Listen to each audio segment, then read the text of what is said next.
Screen Slurps.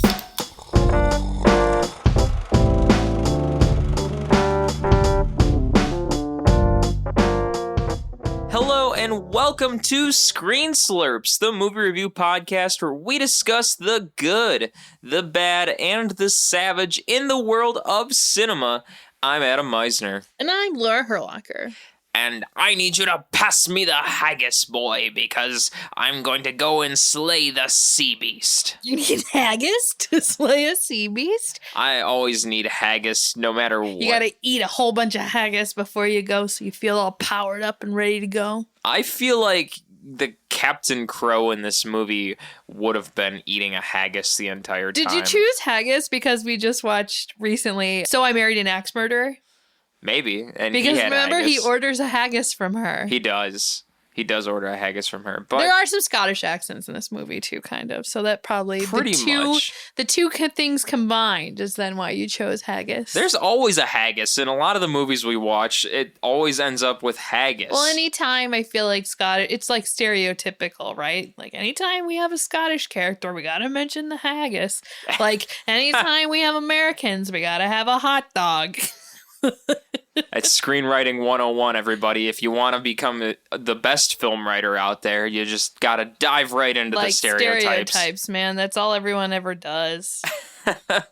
The number one learning lesson of the day here. But, you know, before we get into that, let's talk about our priorities here, which are film of the week, The Sea Beast. The Sea Beast. That's the real deal of the week. And let me tell you what, ladies and gentlemen, monsters of all sizes, The Sea Beast. What have we got going on here with this one? This animated film is truly something else, I believe, and it's really just bonkers. I mean, it is just something else because I think what took me aback as I was watching this was when I first started watching this film. I just want to start off by saying the graphic quality and animation of this film, wow. I feel like an old man as I say this, because when I first started watching this, my first thought was this movie does not look like Toy Story, let me tell you that much. There's certainly been some quality enhancements that we've made over the years of computer graphic animation. 25 years since Toy Story came out? God, didn't they come out when we were kids? Like, probably is 25 years, honestly. Yeah. How old are we? I'm just thinking that... Yeah, 1995. Yes.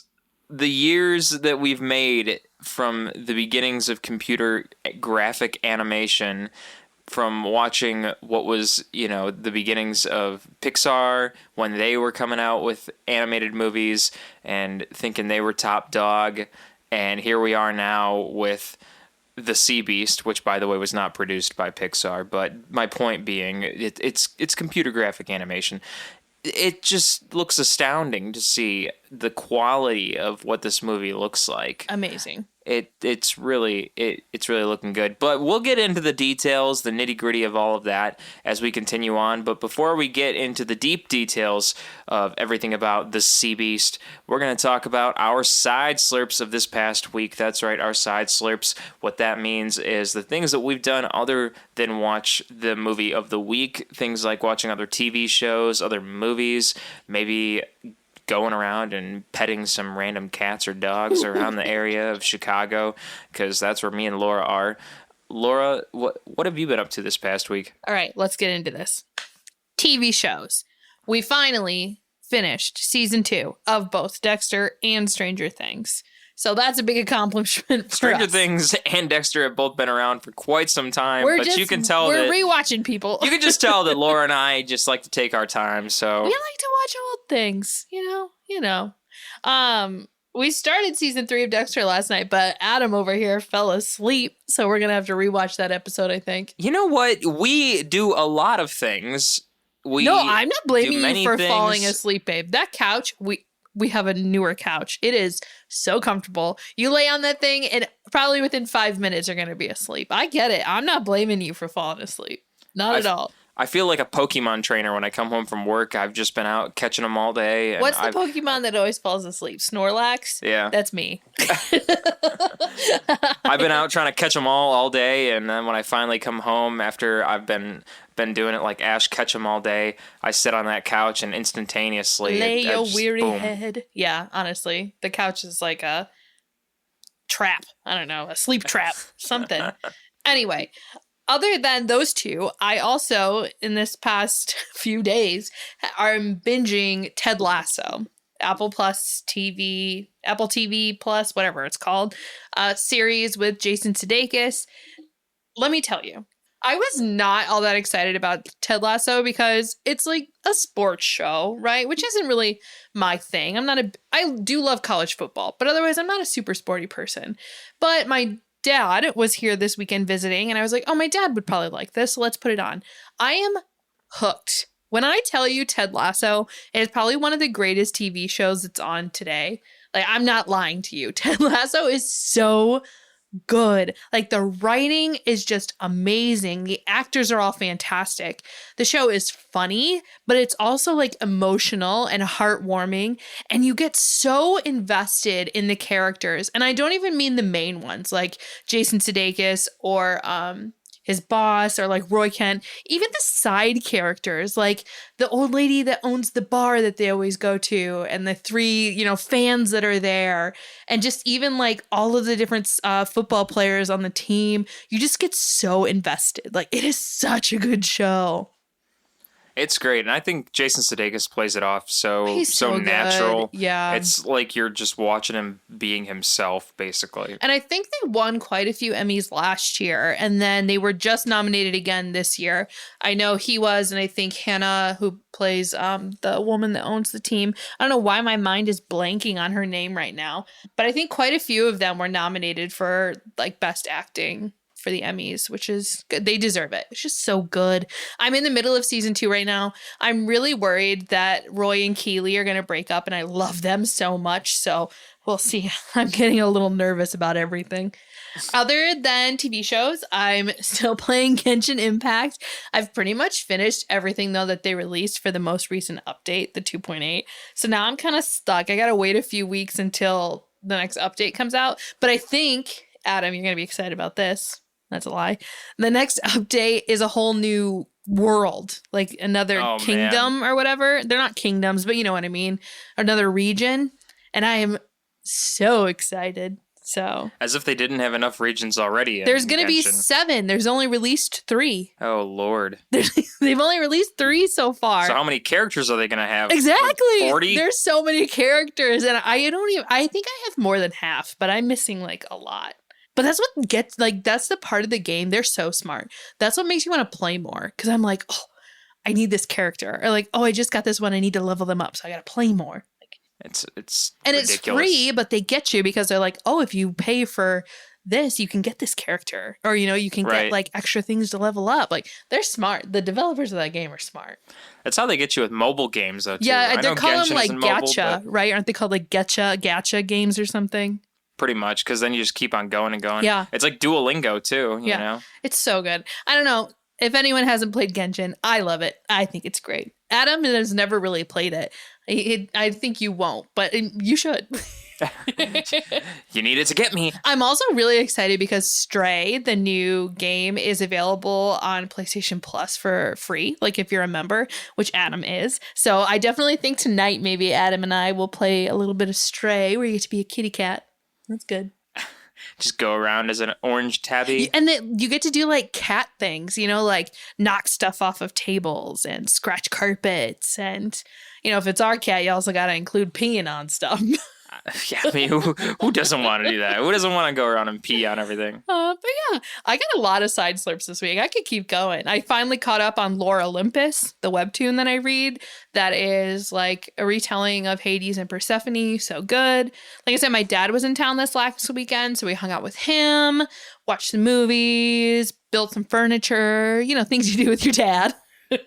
Exactly. And I think that's it. I'll stop there. Those are the big things.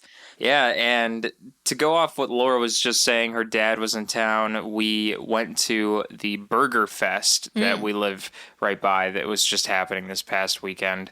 And at the Burger Fest, they had all kinds of different vendors that were serving up different kinds of burgers.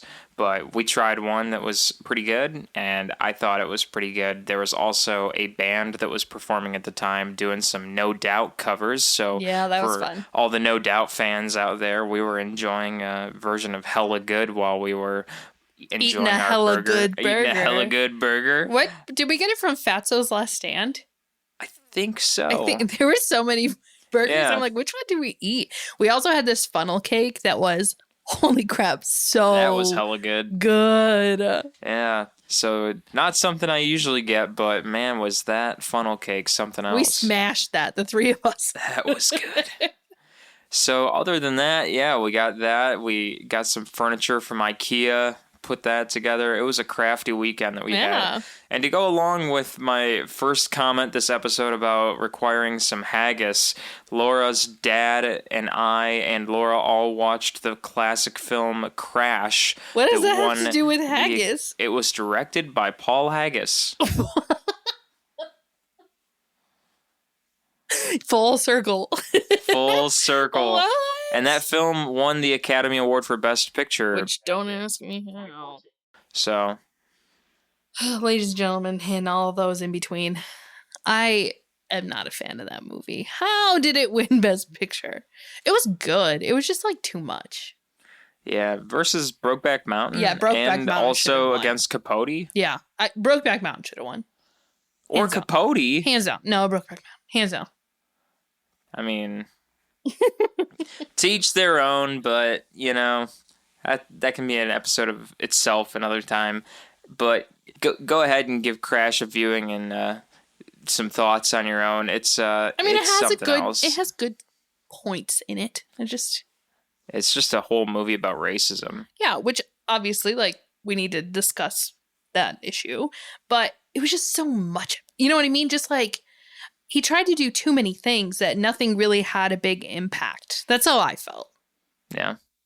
Yeah, it's something else. But other than that, I also started watching the classic Comedy Central show Crank Yankers, which I was really into some of the bits years ago. I was probably like 14 years old or something when I was listening to these bits when I was first listening to them, and that's really around the time that it was on television, when it was originally on Comedy Central. And let me tell you, some of the bits that were originally on air were, I'm really surprised that they were even passable to be on television. Surprised your mom let you watch it. She didn't really let me watch it. I think I just ripped them on LimeWire. I think I was actually telling her over the phone the other day that I was watching it on TV now, and I'm surprised that I could even connect the dots that I was telling her, hey, Mom, you remember that comedy bit that I used to listen to the audio file of? That was actually from Crank Yankers. Do you remember that? Because That's so my funny. mom remembers the audio that we would listen to, which was... So you didn't even see the puppets. No, I didn't even see the puppets back then. But now I remember the bit, and I'll have to look up the episode sometime, because the bit that we used to listen to was a bit from the character Special Ed is the name of the character. I don't think this is aged well. I can already tell. Exactly. Isn't that horrible? But the character is named Special Ed in Crank Yankers, and then obviously his bit would be like him just, I want to go to Hawaii, yay, yay, and then that was their prank call. But that was what they do for the show, for Crank Yankers, is they would prank call people. Right. They would actually prank call people. Right. And but that's what he would do. And so it was him just prank calling someone like, I want to go to Hawaii, yay. And you would just listen to that on repeat? I was just listening to the bit, but then like the guy's reaction on the bit was just trying to help this guy, like this travel agent trying to help this guy, like, oh, how can I get you these tickets? And yeah, like that was the bit. Hasn't aged well. Not at all. Well, none of the special ed ones really have. I saw another one in a different episode where he's just calling people and they answer the phone and he doesn't say his name or anything. And they're like, hello? And he's just like, Donkey Kong! And that's all he says. It's just Donkey Kong. Not my kind of show. Not then and not now. You can watch it when I'm at yoga. They are ridiculous bits. There's other ones where it's not even the character's special ed. It's just Adam Carolla or other comedians being inappropriate. So Yeah. Fun stuff. fun stuff. Anyways, that's what I've been up to. Awkward transition. And on that note, let's go into the movie we had watched this past week, which is The Sea Beast.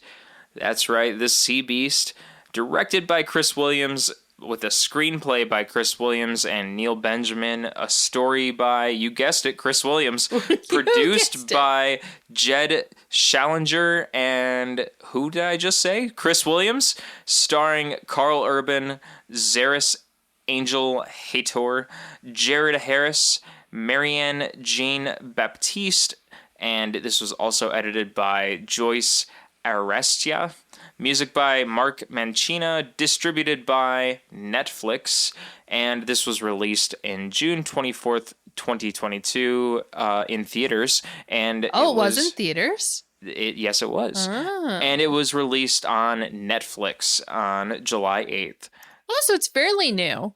I guess I should have realized then. That's why we picked it. That took you by surprise. I don't know. I thought it came out maybe like a few months ago, but no. Nope, it pretty much just came out. We're timely for once. So, yeah, so this is pretty new. Pretty much just came out the end of June and the beginning of July. I mean, the end of June if you're going out to the theaters, like I said, and the beginning of July for the people who are just catching it on the streaming service on Netflix. For those of you who are still subscribing they to last Netflix. like 1 million subscribers or something, Yes. right? Like they're releasing some ad tier thing now. Did you see, to try and combat that? Like, Yeah, no password sharing. Yeah. Sidetrack, but anyway, yeah, this movie, the way I would describe this movie, right, it's like it's an animated adventure story. It's like a mix between How to Train Your Dragon and Treasure Planet. That's how I felt watching it. Which I think is totally fine, because for those who don't know who Chris Williams is, you better know who Chris Williams is. You're gonna know in a few minutes. If you don't know who Chris Williams is. If you don't know, now you know. I'm fresh off the boat. Chris Williams is kind of an important man. He, other than The Sea Beast, his directing credits include Big Hero 6 and Bolt. And Moana. And his writing credits, in addition to The Sea Beast, include Mulan, The Emperor's New Groove, Bolt, and Moana. Did he also direct Moana? I think so. I didn't see that. I'm co-directed it. Okay. Yeah. Can we pause for a second? Emperor's New Groove is one of the best underrated Disney films. And the fact that he wrote that movie makes me so happy. I love The Emperor's New Groove. It's such a good movie. I think the movie's It's so so funny. good. Yeah. I think that movie's hysterical. He's also, too, credited for helping with the animation for, like, Meet the Robinsons and Frozen and Tangled. So, obviously, as you can tell, he came from Disney, you know, and he kind of split from Disney, and now he's got this movie going on. No. You can definitely see the influence, but honestly, this is, like, better than recent Disney, so... Yeah. Yeah, there's something going on here. Well, But- and he talked about, like, the reason that he left Disney. He'd been there for 25 years, I think he said. A really long time. Obviously, Mulan came out when we were young. Right. So he's been there a while. And he said really the reason why he left Disney is because he felt like he was just kind of in this, not rut, but, you know, like he wasn't being challenged anymore. And he wasn't able to kind of write the stories that he wanted to write. And that was like his main push for leaving Disney and then to start working on this movie, is like he wanted a challenge.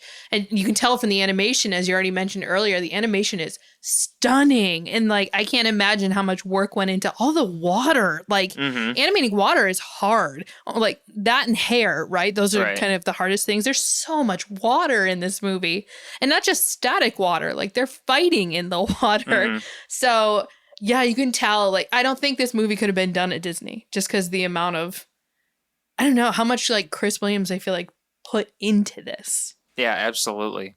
Absolutely. And so with this movie, with the plot of this movie, just to give a generalized summary of what the plot of this movie is, a young girl stows away on the ship of a legendary sea monster hunter, turning his life upside down as they venture into uncharted waters. It goes exactly with what you were just saying. Water. Lots of water. Lots of water. Uncharted waters. And it's really just the story of... It's the story of this hunter who's this top-tier captain of a ship who is... He's top dog. He is killing these sea beasts time and time again, and he's got a name for himself. And there's this other hunter who is wanting to be that, and he wants to be the captain of the ship, and he's basically one notch away from becoming that. Once they get this final sea beast, he is going to be the captain of the ship. And then we've also got this young girl who is stowing away onto the ship of that hunter, essentially the second in command, who's about to become captain of the ship. And this young girl is kind of the turning point of it all, where it's like these sea beasts are not what you think they are. Motion. Yeah, exactly. They're things are not what you seem, or what they seem. Yeah, very much so. Again, like, it's very much like How to Train Your Dragon. You know, the same kind of thing. Like, the dragons are evil, but then what's his name? No, the Toothless is the dragon. I don't remember the kid's name. You know, he finds a dragon, like, befriends him, and the dragons aren't evil. Like, skipping ahead, but you know, this movie is essentially How to Train Your Dragon, just in the water. And then I say Treasure Planet only because the captain who we were talking about, the really famous like monster hunter, reminds me so much. Yeah, Captain Crow reminds me so much of the captain from Treasure Planet. I can't remember the character's name, but the main, you know, like Jim's captain, the main old guy. Very similar characters. And other people have said that this movie is like heavily influenced by Moby Dick, obviously, because we're in the water. And I think the Chicago Reader described it as like Moby Dick meets King Kong, which I guess I can kind of see King Kong, just because they're like comparing the main sea monster from this movie, the red bluster, which we'll talk about, to King Kong. But I don't know. I don't know if that's as good as a description. I really like my How to Train Your Dragon meets Treasure Planet. Yeah, the red bluster really does have that cutesy How to Train Your Dragon vibe almost about it. A little bit more aggressive, but still it got a bit of a cutesy look to it. Let me tell you, I think it was also the Chicago Reader. Let me look forward in my notes. Yeah, the Chicago Reader. They like ripped this movie. Not ripped it, but they didn't give it a good review. Oh, really? And their main focus was that the red bluster, like the main sea monster of this movie, looked cute and was not a sea monster. You know, like, ew, it looked cute and nice. And I was like, wasn't that kind of the point, though? I think it was, because they were trying to make it so the monsters weren't monsters. So not to skip ahead, people, but we're skipping ahead. So we learned in the beginning, what we're told in the beginning is that the sea monsters are evil, right? They attack people. They like destroyed towns. So the king and queen are funding these monster hunters to go out and kill them. But as the story goes on with Maisie, the little orphan girl, and Jacob, the aspiring, you know, protege to be the captain, we learned that the sea monsters aren't monsters at all. You know, they're only fighting back to protect themselves, like in defense. And they're actually like quite lovable creatures. So it's like, it makes sense then that the red bluster is not this terrifying horrible thing, right? Like, why did the Chicago Reader focus on that? They're so upset about that. And I don't think it looked like super cute either. I mean, they could have made that thing look like this adorable, huggable stuffed animal or something, which, to be fair, they had another monster in this movie, which was referenced as Blue, So cute. which does look adorable. It's a little and baby. It does look like a little monster you would Yeah. just keep on your pillow and just snuggle up with it or I mean, something. I can see, like, the sea monster that we see in the first battle, that one was definitely scarier. Like, it looks like yeah. it was armored, and it was like, oh, you know, so I guess I get why the Chicago Reader's coming from. Like, if the red bluster is supposed to be the big baddie, why does it look so sweet? But at the same time, I'm like, I think that's on purpose, because that helps us understand, like, they're not monsters. Right. You know, like, they're only doing this because you attacked first. But they're also showing different monsters in the movie too, and not just the red bluster, to show that there's a variation of monsters. Yeah, there's so many of them. So many of them. Yeah. But yeah, the Chicago Reader didn't like this movie. We'll just say that. They're like one of the few, but So I thought it was interesting with this movie that the opening scene was the introduction of the young girl in this movie, Maisie. Maisie. And Maisie is introduced in this movie by essentially opening us up to the film. And she's opening this by starting us off with a tale of the hunters. She's opening the movie by telling us essentially what we're all getting into with this movie, and doing so by telling us what the hunters do. They are taking out these monsters, and their story of slaying the sea beasts, and the story of these hunters. And this is going on, and we learned that she's telling this tale to this youth hall where children are supposed to be in bed, but she's An reading orphanage. them. An orphanage. Like a youth hall. I mean, it is, but she's an orphan. They're It's, in it. it's a hall of, an It's a orphanage. hall of youth. A hall of youth. It is. No, it is. You're right. You're right. But an orphanage. It's an orphanage where they're supposed to be in bed. Well, she just busted in the window where, like, they're all supposed to be in bed, and then Escapes. whoever's supposed to be, overseeing the kids, they come in like, why aren't you asleep? And then they see Maisie's in there, like, what are you doing here? What are you telling them stories for? No, Adam, you've got it. You got it wrong. She's supposed to be there. She's an orphan. She keeps trying. She keeps escaping, and they keep catching her and bringing her back.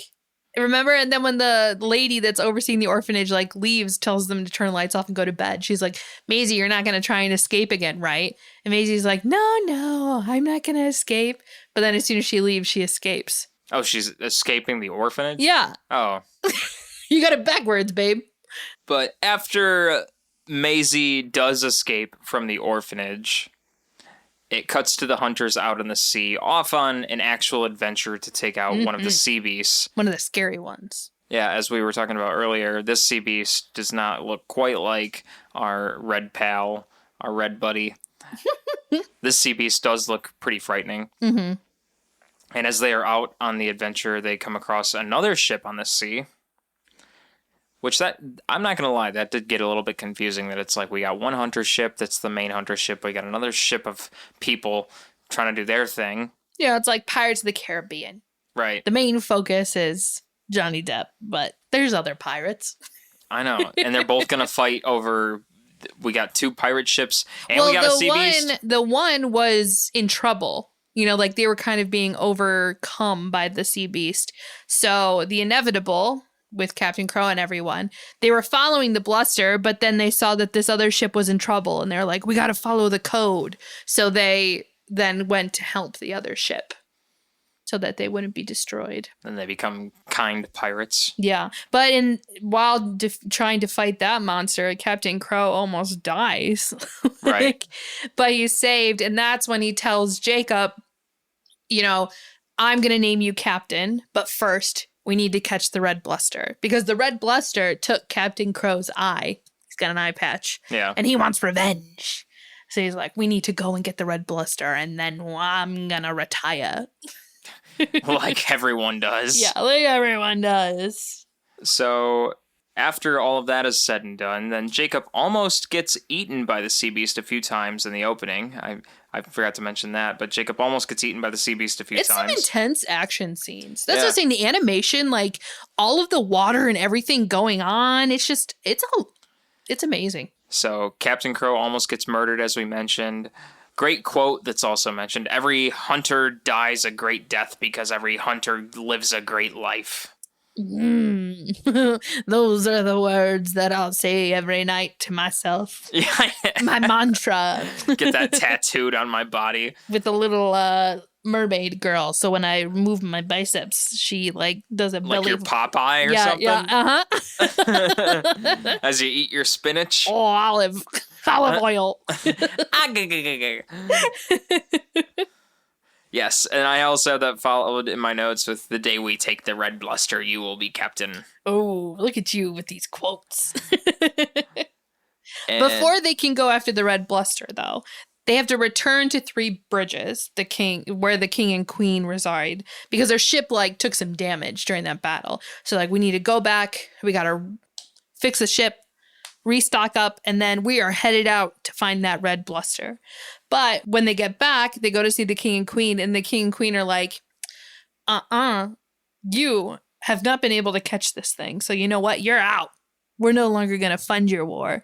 We got this fancy naval officer voiced by Dan Stevens. And he's going to go and fight the monster. And Captain Crow's like, are you joking me? He has a Scottish. You made him sound like he the has dude a Scottish, from Seinfeld I know, I'm sorry. or Jurassic Park. He has like a Scottish accent. So I didn't say the magic word. I can't do his voice. I'm not good at those accents. But Captain Crow is like, this man's never even seen I almost said dragon. I've never even seen a sea monster. He'll never be able to defeat it. And he almost gets like killed. But Jacob's like, wait. Give us one more chance. One more chance to catch the sea monster. And they're like, okay. So then the crew all go to this bar to drink, and that is where Maisie finds Jacob. That's how all problems get solved, right? Go to the bar. You just say, give us one more chance to find the sea monster. We'll get it fixed. Okay, that sounds good. All right, to the bar. To the bar. And Maisie finds them, and she's like, let me go on an adventure with you. I want to join you. And what's she doing at a bar anyways? She does what she wants. She's a spunky little kid. No bar is going to stop her. Let me just say, too, this is an animated film for children, and it's showing Maisie grabbing a beer at the bar. Like, oh my God, that just made me remember. I don't know why I just remember this. Chris Williams, the director, he's the voice of the one character from Frozen who's like, yoo-hoo, big summer blowout. Odin, or whatever his name Yeah, is? whatever his name was. That was really random, but that makes me really happy. Anyway, Jacob is like, Maisie, you are a child. You cannot go on a sea monster hunting ship. And she's like, well, you were my age when the captain found you, so why can't I go? And he's like, no, and kind of ignores her. But we see then when the inevitable is finally fixed and they head out to sea, Maisie has stowed away on the ship. So they have to take her with them now. So Maisie is on the ship, and let me just say, too, she's also very excited to see Sarah Sharp on this ship. Well, yeah. It's a woman, a black woman, who's like the first mate. It's a big deal. It made her incredibly excited. And the first thing Sarah Sharp does when she's on the ship is show her to her room, to Maisie's new bedroom, her little room, her little bunk. mat. Her what? Bunk. Yeah, her little bunk. A bunk. A bunk. And from that point, then, it's about figuring out what the adventure's going to be as they go off to take the red bluster. And this is when the maze of the movie, no pun intended. This is where shit gets real. Yeah, this is where it starts to become a real stretch of a movie where they start to discover, is the red bluster really a beast? Who is the beast? Yeah. That is the question. So, Maisie's on the ship. They find the red bluster, and they actually do fight it. And again, another crazy battle, right? And like, all this stuff's happening, but the red bluster is like attached to the ship and it's like dragging it down. And Maisie realizes like the ship's gonna crash, it's gonna sink and everyone on board's gonna die unless they release the red bluster. So she tries to cut the rope to save the ship, and Captain Crow, he's in this like obsessive rage, is yelling at her like, you cut that ship, you're dead. Like he's like, no, we must get the red bluster at all costs. And she's like, no, we can't let people die. And Jacob actually like sides with her. So they cut the red bluster free, saving everyone on board. But then obviously the red bluster escapes. And Captain Crow is so upset. He like holds them at gunpoint and is like, you need to turn Maisie over to me. She needs to, be punished for what she did or whatever. And the red bluster sees that they're in trouble and just like comes back up and swallows them and takes them away. Yep. And you think that they're going to be eaten by the red bluster and just dissolved and destroyed or something, but turns out that they're in the nostrils. They're like everyone is when they get eaten by a monster, they just go in the nostril. Go sit in the nostril, just chill. Just hang out in the nostrils. Yeah. But no this biggie. is when the fun part of the story begins. Like we've kind of already mentioned it. They start to like befriend the red, we'll call her, and realize like that's not a monster. It's a creature. It's a living creature. And they're taken to an island with lots of other kind of creatures. And we meet Blue, the really cute little baby. And Jacob and Maisie start to realize like these aren't these horrible beasts. They're good living creatures. Mm-hmm. And they're friendly. Everything kind of changes for them. I mean, it changes for Jacob and Maisie, who both were like, no, monster hunters, live an exciting life, die an exciting death, blah, blah, blah. And they both realize like everything they've been doing their whole lives has been a lie. Like they've been killing these innocent creatures. It's got to be hard. Yeah, and then they try to figure out from there how can they get back and stop the hunters from trying to keep killing beasts because these beasts aren't horrible creatures. Yeah. And at this point, this is when like another really good quote, as you said some quotes earlier, another really good quote comes in from the movie, and it's like, you can be a hero and still be wrong. So saying, like the monster hunters are seen as heroes, but they're not right. Like as I said, they've been killing innocent creatures. So I thought that was a good quote. And I was reading one article that was talking about how this is a really good like theme or whatever too in our society, real society, where scapegoats, like certain communities are treated as scapegoats, and like others who are looking down on them, right? Like justify their cycle of violence against these groups of people based on like misinformation. I mean, we've seen that as we talked about like racial discrimination. We see that all the time in our society. Yeah. So, I mean, there's just so much more that continues to go on with this movie, and things that happen to Maisie's character and Jacob's character as they continue to fight against Captain Crow and turn this film around. But how did you feel as we continue to move forward in this movie? Did you really think that this movie really had you had your attention 100% as we watched this movie? Yeah, I think I would say so. I mean, for an animated film, this movie was long. It was like 2 hours, right? I mean, but it didn't feel long. Like I was invested throughout. And I mean, as all movies are, it's a little slow at times, but I feel like maybe the slowness was even in the beginning, like world building, versus at this point. Like throughout the movie, I was engaged and I was wanting, I'm like, what's going to happen next? Which is kind of always how you want to feel while you're watching a movie. Did you feel differently? Like, did you feel like this movie lagged at times? I don't necessarily think so. I think I can agree with your point that I think it was really the building in the beginning that was kind of the slowest part, was just establishing the main points, I think, and just figuring out what was really going to happen later on. And then it was as we got there.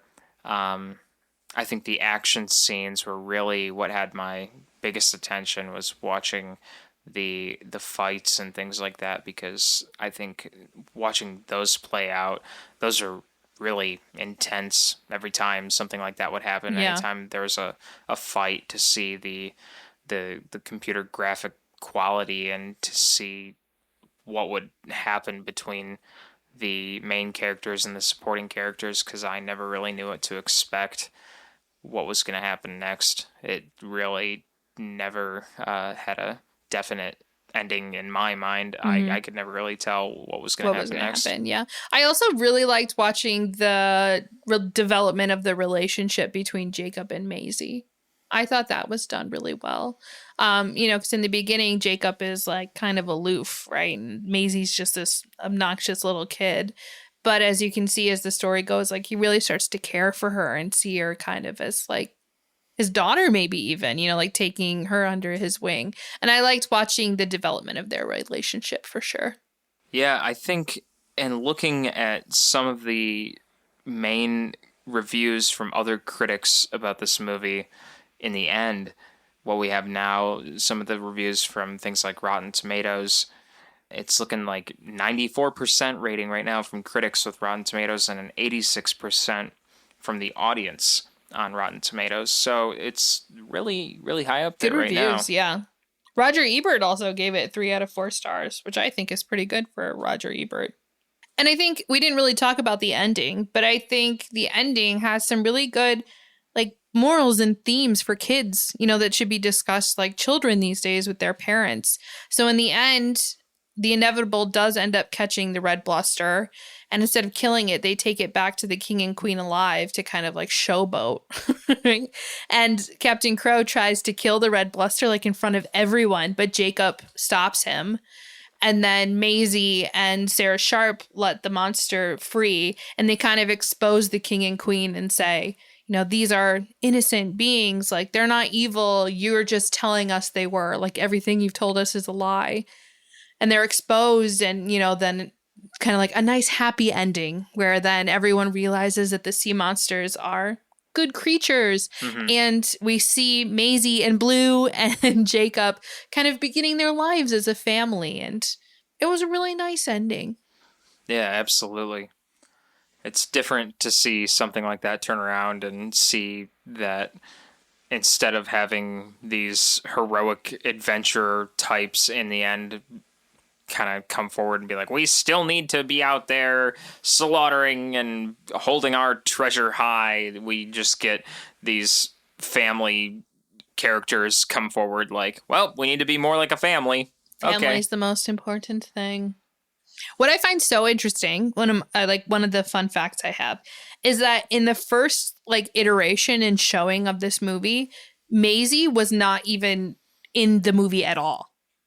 Can you imagine? She's like the main character. She is like the main character. Her and Jacob essentially are the main ones. I can't even imagine how the story must have went without her in it. What would have been the impetus for Jacob to change his mind? Well, I also thought it was interesting that originally this film was going to be called Jacob and the Sea Beast. Well, because if she wasn't in it, then he would have been the main focus. Right. So I'm wondering how the plot went without her. What was the turning point for Jacob then in changing his mind? Because I feel like Maisie's such an integral part of this movie, so important. So it's really interesting to think that she wasn't in it at first. Yeah, I definitely prefer the fact that this is just the Sea Beast and not Jacob and the Sea Beast. Well, and just Maisie's so cute. You can definitely see, Williams says that he was very much influenced by Indiana Jones and Clash of Titans, and Road Warrior, surprisingly, was a movie that he mentioned several times in an interview. Oh. And isn't Road Warrior that weird one with that music, that one scene you always show me, the Rumble or something? Is that movie? I don't think so, but maybe I'm thinking of something else then. But he says those are his biggest influences, and I was like, how did you then get to this? I get it. Indiana Jones is an action adventure. This is an action adventure, but right. I don't know. Just a Road Warrior. Well, I think with all of that being said, that brings us to our final slurps up or slurps down for this movie. Slurps up meaning we recommend the movie, we think you should go and check it out, and we think that it is just we think that this is a sea beast of a film worth viewing. And slurps down meaning that we don't think that you should watch it. We think that it is a movie you should avoid, and we just don't think that you Throw should, it in the trash. Yeah, we think it should be in the garbage. Laura, do you give this movie a slurps up or a slurps down? Definitely a slurps up. I would say, despite the length of it, and other than the beginning, which could maybe be tightened up a bit, overall the movie does not feel like 2 hours long. You're invested the whole time. The plot moves along, and just it has amazing animation. Like, watch it for the animation alone. It's so good. It has great action sequences and like really heartfelt moments. Like I said, the relationship between Jacob and Maisie, I think is the development of that relationship is so good.